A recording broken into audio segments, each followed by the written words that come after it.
Alors les amis, on continue.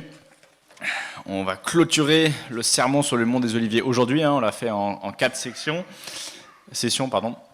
Merci pour Philippe aussi d'avoir si bien résumé. Ça me fait gagner un peu de temps. Je pense que vous avez tous en tête le fil rouge de ce sermon. Et on va le clôturer.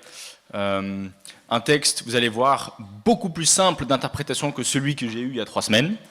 Donc ça c'est bien. Ça va peut-être me permettre aussi d'aller un peu plus vite, comme ça vous n'allez pas être des glaçons congelés trop rapidement. Mais en tout cas je me réjouis de parcourir ce texte ensemble et on va essayer de voir ce qu'il veut dire pour nous aujourd'hui. Alors, sautons tout de suite dans le bain. Je lis le verset 31 à 33 et puis après on lira la suite après. Donc, lorsque le Fils de l'homme viendra dans sa gloire avec tous les saints anges, il s'assiera sur son trône de gloire. Toutes les nations seront rassemblées devant lui. Il séparera les uns des autres, comme un berger sépare les brebis des boucs. Il mettra les brebis à sa droite et les boucs à sa gauche. Alors les amis, pour essayer d'être interactif avec vous, pour être sûr que vous êtes avec moi, qu'est-ce qu'on a comme scène ici? Vous avez entendu ces 3 versets. Qu'est-ce que ça suscite en vous? À quoi ça ressemble? On parle d'un trône, d'un homme dessus, de trier des gens. Ça ressemble beaucoup au juge, exactement, très bien. On a la scène ici d'un juge qui vient juger la terre entière. Alors on avait vu, comme Philippe l'a rappelé, le jugement de la nation juive de l'époque et de Jérusalem s'est fait en 70. Et maintenant arrive la deuxième partie de la... Enfin, ça fait déjà un moment qu'on est dans la deuxième réponse à la question, mais on vient conclure ici. Et ici, c'est la description du jugement des nations. Vous le voyez avec moi, toutes les nations seront rassemblées devant ce juge. Alors quand c'est question de toutes les nations, ici, je souligne que ce n'est pas... on n'exclut pas le peuple juif, ça inclut les juifs aussi, ça veut juste dire tout le monde. C'est pas juste Jérusalem, maintenant c'est tout le monde se retrouvera un jour devant le Fils de l'homme et sera jugé. Alors, Jésus prend une illustration de quelque chose de courant qu'ils avaient à l'époque. En Palestine, les bergers, quand ils allaient faire paître les boucs et les brebis à l'extérieur, en journée, ils étaient ensemble. Pas de souci, un berger, il s'occupe de tout son bazar. Mais par contre, les brebis et les boucs avaient un traitement différent la nuit, parce que, si j'ai bien compris, les boucs supportent moins bien le froid. Et donc, c'était les brebis, pas de souci, on peut les laisser à un endroit où il fait plus frais, ils sont bien avec leur laine et tout. Mais les boucs, on les met à un autre endroit pour pas que, voilà, je sais pas, ils tombent malades ou quoi. Donc, il y a une séparation qui se fait. Et donc, Jésus reprend cette illustration, il dit, comme vous, vos bergers, le soir, hop, ils font un petit tri. Et bien de la même façon, le Fils de l'homme, moi, quand je reviendrai, je trierai entre les boucs et les brebis. Vous voyez la symbolique ici aussi, les brebis qui vont à la droite. La droite représente ici, on va dire, la place de faveur, d'honneur. Et la gauche, c'est la place rejetée, de déshonneur, on pourrait dire. Donc voilà pour la mise en scène. Et maintenant, le texte va se découper de manière très naturelle en 2 parties. Une première partie, le jugement des brebis, et une deuxième partie, le jugement des boucs. Donc les brebis, c'est le verset 34 à 40, et puis les boucs, c'est 41 à 46. Donc, lisons ensemble la première partie. Alors le roi, donc c'est ce juge, c'est Jésus, dira à ceux qui seront à sa droite, « Venez, vous qui êtes bénis par mon Père. Prenez possession du royaume qui vous a été préparé dès la création du monde. En effet, j'ai eu faim et vous m'avez donné à manger. J'ai eu soif et vous m'avez donné à boire. J'ai été étranger et vous m'avez accueilli. J'ai été nu et vous m'avez habillé. J'ai été malade et vous m'avez rendu visite. J'ai été en prison et vous êtes venus vers moi. » Les justes lui répondront, « Seigneur, quand t'avons-nous vu affamé et t'avons-nous donné à manger, ou assoiffé et t'avons-nous donné à boire? Quand t'avons-nous vu étranger et t'avons-nous accueilli, ou nu et t'avons-nous habillé? Quand t'avons-nous vu malade ou en prison et sommes-nous allés vers toi? » Et le roi leur répondra, « Je vous le dis en vérité, toutes les fois que vous avez fait cela à l'un des plus petits de mes frères, c'est à moi que vous l'avez fait. » Ça, c'est la première partie, on pourrait dire le jugement des justes. Alors, une première remarque, quand vous lisez ce texte, est-ce que vous avez, comment dirais-je, un peu de malaise? Parce que vous vous dites, mais est-ce que ici, ce qui est enseigné, c'est pas contraire au salut par grâce? Est-ce que vous ressentez ça? Oui, c'est normal que vous ressentez ça. Parce qu'ici, on a l'impression que c'est ceux qui font le bien autour d'eux, vous êtes sauvés. Un peu ce que tout être humain, vous allez dans la rue, vous demandez, alors, cher monsieur, madame, est-ce que vous pensez que s'il y a un Dieu et que un jour, il y a un jour où il y aura un tri qui se fera entre les bons et les mauvais, est-ce que vous serez parmi les bons? Oui, oui, je pense. Pourquoi? Parce que j'ai fait le bien, je m'occupe bien de n'importe quoi, ma mère, j'ai toujours été respectueux envers blablabla. Les gens, naturellement, vont dire, voilà, je mérite le salut parce que je fais le bien. Et est-ce que ce texte-là ne serait pas justement en train d'enseigner ça, de dire, si vous voyez quelqu'un qui a faim, vous lui donnez à manger, très bien, vous méritez le salut. Quelqu'un a soif, vous lui donnez à boire, très bien, vous méritez le salut. Eh bien, j'aimerais vous dire que non. Je pense que ce n'est pas une surprise à vos oreilles. Mais déjà, en fait, le verset 34, vraiment, met-le là. Ici, le roi dira à ceux qui sont à sa droite, « Venez, vous qui êtes bénis ». Il parle à des gens qui ont reçu une bénédiction. Et cette bénédiction que ces personnes ont reçue, ce n'est pas quelque chose qu'eux ont produit. C'est quelque chose qu'ils ont reçu de la part du Père. Et ici, on a la doctrine de l'élection qui est là de manière en petit, en pointillé. Et il est question depuis la création du monde, bien avant que quoi que ce soit arrive, Dieu avait déjà prévu qu'il allait avoir des élus qui allaient sauver et d'autres qui allaient finir en enfer. Et le texte vraiment est binaire. Le verset 34, vous qui êtes bénis, et puis après la deuxième partie qu'on verra, c'est vous qui êtes maudits. On verra ici, il y a vraiment pour un informaticien, je pense que c'est un texte parfait. Il y a des 1 et des 0, tu vois, c'est ultra binaire et à chaque fois, c'est les mêmes choses qui sont répétées avec à chaque fois les opposés qui sont dits. Et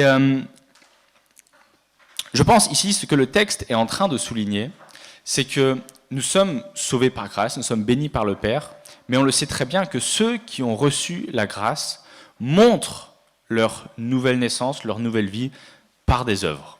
C'est naturel pour quelqu'un qui a été sauvé par Jésus de porter du fruit. Alors j'aimerais vous lire un texte dans 1 Jean, chapitre 3, juste pour souligner les propos. Alors, pour ceux qui veulent suivre avec moi, 1 Jean, chapitre 3,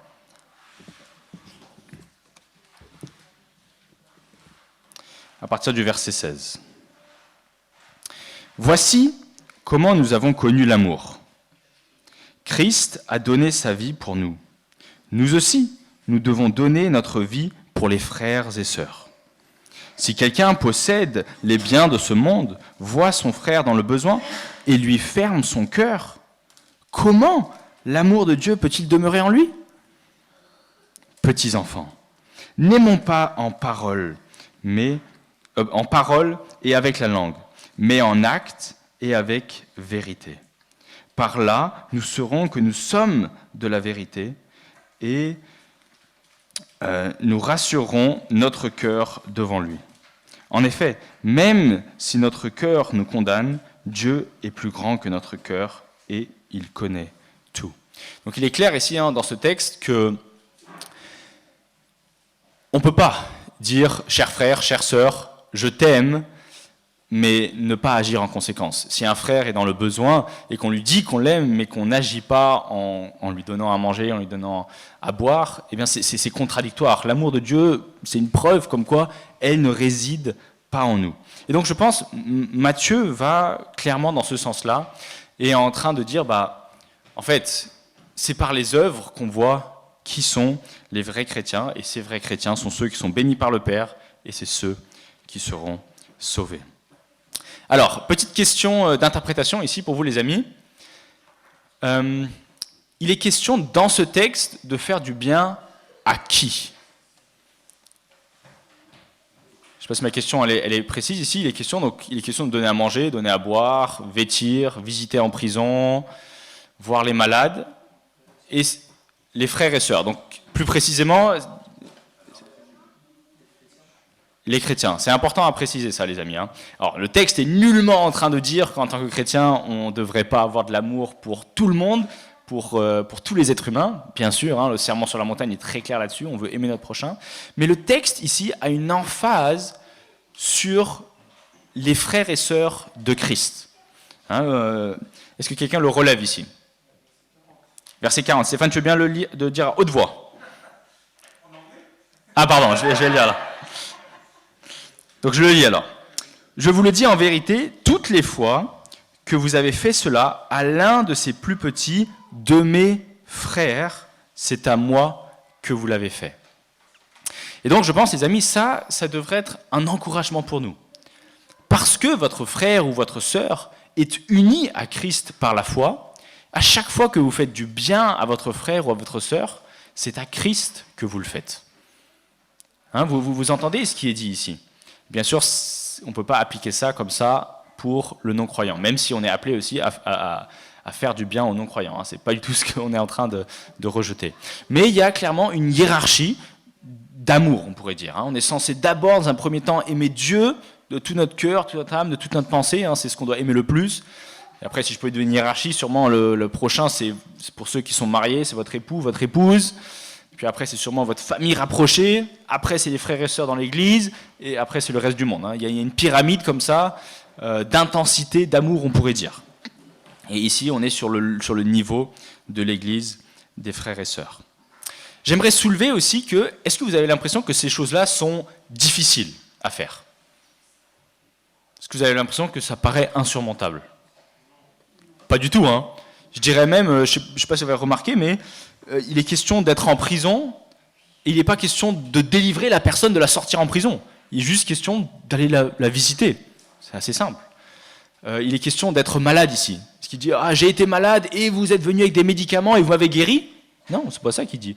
Il dit « Vous êtes venu me rendre visite. » C'est vraiment à la portée de tout le monde. J'avais faim, vous m'avez donné à manger. J'avais soif. Surtout dans un monde actuel, je pense. Je pense aucun d'entre nous a des problèmes pour se nourrir, pour boire, pour se vêtir, pour trouver un logement. C'est vraiment des choses qui sont ici à la portée de tout le monde. Alors peut-être à l'époque, non. Peut-être à l'époque, il y a vraiment des gens qui étaient dans le besoin. Mais c'est juste pour nous encourager, les frères et sœurs, c'est des choses simples ici. L'hospitalité, accueillir, donner à boire, donner à manger. Et donc j'aimerais nous encourager, les frères et sœurs, si nous aimons Christ, eh bien nous avons une façon très simple de l'exprimer, c'est en faisant du bien à notre frère ou à notre sœur, parce que c'est à Christ que nous le faisons. Je continue avec la deuxième partie, et après je reviendrai pour des conclusions un peu plus générales. Donc le verset 41, je continue. Ensuite, il dira à ceux qui sont à sa gauche, donc on continue le système binaire, droite, puis gauche. Éloignez-vous de moi, vous qui êtes, c'est plus béni mais maudit, allez dans le feu qui est préparé pour le diable, le feu d'ailleurs, vous l'avez soulevé, éternel, tout comme d'ailleurs le royaume a été préparé de toute éternité, ici c'est le feu éternel qui est préparé pour le diable et pour ses anges. Donc on se souvient, l'enfer de base en fait a été créé pour le diable et pour les pour les anges qui sont déchus avec lui. Et puis, Satan a réussi à convaincre Adam de se positionner de son côté, et donc entraîne Adam et toute sa postérité en direction de l'enfer. On le dit tout le temps, la case un peu par défaut pour l'humanité, c'est l'enfer. Dieu avait préparé une place magnifique pour l'être humain, Satan a chuté, et Satan a réussi à entraîner l'humanité entière avec lui, dans cette destinée qui est l'enfer que Dieu avait préparé pour lui. Et Dieu, par contre, dans sa grande miséricorde, ne laisse pas tout être humain sur ce chemin qui mène à l'enfer, mais décide d'en bénir, d'en sauver certains, de les sortir, à travers son Fils Jésus-Christ qui vient mourir sur une croix pour prendre les péchés de ces êtres humains-là, pour les sauver. Alors je continue. En effet, j'ai eu faim et vous ne m'avez pas donné à manger. J'ai eu soif et vous ne m'avez pas donné à boire. J'étais étranger et vous ne m'avez pas accueilli. J'ai été nu et vous ne m'avez pas habillé. J'ai été malade et en prison et vous ne m'avez pas rendu visite. Ils répondirent aussi, Seigneur, quand avons-nous vu affamé, ou assoiffé, ou étranger, ou nu, ou malade, ou en prison, et ne t'avons-nous pas servi? Et il leur répondra, je vous le dis en vérité, toutes les fois que vous n'avez pas fait cela à l'un de ces plus petits, et intéressant, ici, il n'y a pas le frère qui est rajouté, c'est à moi, c'est à moi que vous ne l'avez pas fait. Et ils iront à la peine éternelle, tandis que les justes iront à la vie éternelle. Le verset 46, c'est vraiment le verset résumé de notre texte. Il y a deux destinées, la peine éternelle pour ceux qui sont maudits et la vie éternelle pour ceux qui sont sauvés. Alors les amis, j'aimerais souligner que, bien sûr, Dieu est tout-puissant. Il est souverain sur toute chose, et l'élection est une réalité. Dieu a choisi depuis la nuit des temps qui allait être sauvé, qui n'allait pas l'être. Mais nous vivons dans le temps, et nous n'avons nullement connaissance de cela. Je ne peux pas vous regarder et savoir quel est le décret de Dieu. Et de notre perspective, quelque part, tant que le jugement n'a pas eu lieu, eh bien, un bouc peut devenir une brebis. C'est d'ailleurs ce qui se passe. Dieu vient, sauve des boucs, des personnes qui étaient destinées à la mort éternelle, leur donne un cœur nouveau et deviennent des brebis. Et donc, je ne sais pas où en est chacun ici, j'espère qu'on est tous des brebis, mais en tout cas, si l'un ou l'autre sait qu'il est encore en conflit avec Dieu et qu'il n'a pas encore accueilli Jésus, comme le texte le dit ici, Jésus cherche à être accueilli, et non pas physiquement, mais spirituellement, dans votre cœur, alors la porte est encore ouverte. Vous pouvez devenir une brebis. Alors bien sûr, pour devenir une brebis, ça, si on voit ça d'un côté symbolique, ça veut dire reconnaître sa vulnérabilité, sa faiblesse, ne plus être comme un bouc. Vous savez, un bouc, c'est un animal têtu, qui en fait qu'à sa tête, qui est un peu rebelle. Voilà, c'est l'humanité depuis Adam déchu. Mais on peut devenir des brebis qui se soumettent, qui reconnaissent, comme je l'ai dit, leur faiblesse, leur vulnérabilité, et qui veulent accueillir Christ dans leur cœur. Ça, c'est un appel que ce texte nous donne, parce que clairement, ici, on ne peut pas être plus terre à terre. Il y a deux destinées, la vie éternelle ou la mort éternelle, et tout être humain est en route pour la mort éternelle, et donc vous êtes appelés, si vous voulez avoir la vie éternelle, c'est d'accueillir Christ dans votre cœur. Lui donner à manger, à boire, on pourrait dire, spirituellement. Et puis après, intégrer une église et servir Christ en aimant les frères et sœurs. C'est comme ça qu'on reflète l'amour qu'on a pour Dieu. Alors j'aimerais vous donner une deuxième interprétation. Je ne suis pas tout à fait convaincu, mais elle est quand même intéressante, donc j'aimerais vous la donner. Il y a le commentaire de Friends qui va un peu dans ce sens-là pour montrer comment, ici, clairement, ce n'est pas un salut par les œuvres qui est enseigné. Et pour vous donner cette petite clé d'interprétation, on va regarder Matthieu chapitre 10, donc un peu avant, où il y a des termes similaires qui sont utilisés. Donc Matthieu 10, je lis à partir du verset 40, et on va aller jusqu'au verset 42, donc juste les 3 versets. Si quelqu'un vous accueille, c'est moi qui l'accueille, et celui qui m'accueille accueille celui qui m'a envoyé. Celui qui accueille un prophète en qualité de prophète recevra une récompense de prophète. Et celui qui accueille un juste en qualité de juste recevra une récompense de juste. Et si quelqu'un donne à boire, ne serait-ce qu'un verre d'eau froide, à l'un de ces petits, parce qu'il est mon disciple, je vous le dis en vérité, il ne perdra pas sa récompense. Donc vous voyez, il y a des termes similaires ici. Il est aussi question de l'un de ses plus petits, il est question d'un verre d'eau et de recevoir sa récompense. Alors, un peu de contexte. Après Jésus, une fois que les apôtres commencent leur ministère, dans les premiers siècles, enfin en tout cas dans le premier siècle, il y avait les apôtres qui avaient des compagnons, qui étaient parfois appelés des prophètes, comme on a dans ce texte ici. C'est des gens qui parlaient de la part de Dieu, à une époque où les chrétiens n'avaient pas encore la Bible telle qu'on l'a aujourd'hui, parce qu'elle n'était pas encore écrite, en tout cas pas dans son intégralité. Il y avait des gens qui parlaient de la part de Dieu. Il y avait des évangélistes, un peu comme Timothée. Timothée, c'est quelqu'un qui faisait l'œuvre d'un évangéliste, qui était accompagné par Paul, qui partait dans des missions. Et ces personnes-là, à l'époque, c'était un peu leur philosophie. Ils partaient sans rien, juste pour annoncer l'évangile. Et ils allaient de village en village, de maison en maison, en annonçant la bonne nouvelle. Et il était attendu des personnes qui reçoivent l'évangile de s'occuper de ces personnes-là, de les loger, de les nourrir, de leur donner des vêtements s'ils en avaient besoin. Mais c'était ça le principe. Et donc, ce que Friends est en train de dire, c'est peut-être qu'ici, quand il est question de l'un de ses plus petits, comme dans le chapitre 10, il est question des prophètes, eh bien peut-être qu'ici, c'est encore plus précis que juste des chrétiens, mais que c'est ces personnes qui allaient de village en village, de maison en maison, et qui annonçaient la bonne nouvelle.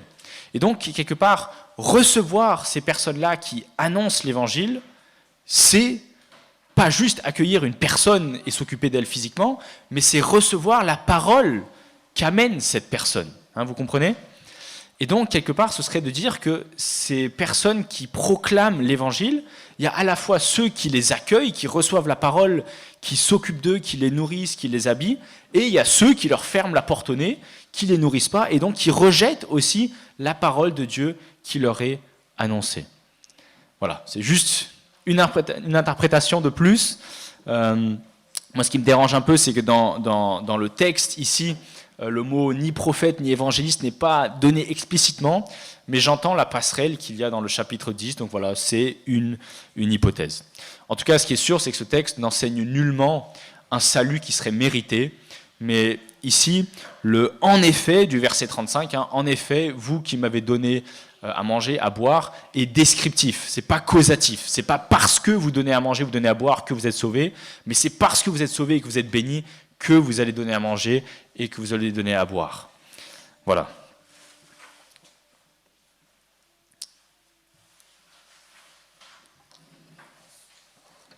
Voilà, je pense que je ne vais pas faire beaucoup plus long. Je conclus juste et on va prier. Je pense que le texte a été compris dans sa globalité. En tout cas, ce que j'aimerais vous encourager, les amis, c'est qu'on veut accueillir Christ. Et accueillir Christ, ça passe par accueillir son frère ou sa sœur. J'ai dû penser à Jocelyne en préparant cette prédication. Je ne sais pas, Jocelyne, si tu lis ce texte régulièrement, mais je pense à toi, hein, quand tu tricotes des vêtements pour les enfants, quand tu prépares à manger pour les femmes pour qui c'est un peu plus difficile parce qu'il y a l'accouchement qui arrive, eh bien tu es en train de nourrir, tu es en train de faire des vêtements, c'est beau. Alors je suis sûr que les enfants ici, sans Jocelyne, auraient aussi des habits, et que sans Jocelyne, auraient aussi à manger, mais c'est quand même une belle marque d'amour. Et Jocelyne, tu es clairement en train d'exprimer ton amour envers Christ en l'exprimant de cette manière à tes frères et sœurs. Et c'est un encouragement pour nous tous, les amis, aussi d'aller dans ce sens-là. Et c'est pour ça qu'on aime passer du temps ensemble, qu'on aime se servir. Et c'est comme ça qu'on démontre notre amour envers Christ. Voilà. Je vais prier encore, les amis, et on va pouvoir continuer notre culte. Ouais, Seigneur notre Dieu, on te remercie pour ta parole, merci pour cette conclusion du sermon sur le mont des Oliviers qui est tellement claire. Quelque part, on ne peut pas mal l'interpréter. Il est évident que tu as prophétisé avec certitude la destruction de Jérusalem et son jugement, et ça s'est effectivement accompli dans la génération à laquelle tu parlais. Et donc on peut être sûr que tu reviendras aussi un jour et que tu jugeras avec certitude les nations entières, tout peuple, toute tribu, et qu'il y aura un tri qui sera fait. Alors la destinée de chaque être humain, elle dépend de ce qui se passera ici sur Terre, des nouvelles naissances qui vont avoir lieu ou pas. Et donc Seigneur, on te prie pour Fény et les entourages, que tu appelles encore beaucoup de boucs à devenir des brebis et à te suivre. En tout cas Seigneur, on te prie pour nous tous qui sommes des brebis. On veut vivre l'amour au sein de notre communauté et on veut faire du bien à nos frères et sœurs comme on le ferait à toi. Et on sait que c'est à toi qu'on le fait, quand on le fait à l'un de ses plus petits. Et donc Seigneur, merci pour la joie qu'on a d'être ensemble. Et même si il fait un peu froid en ce moment, Seigneur, on te remercie pour toutes les fois où on avait une salle de culte où il faisait bon. C'est peut-être une bonne piqûre de rappel comme quoi les circonstances si souvent sont meilleures que ce qu'on mérite. Et c'est pareil pour notre salut. On mérite tellement moins que ce qu'on a effectivement reçu. Et donc Seigneur, on te remercie pour cela. Amen. Alors on va continuer par un chant les amis.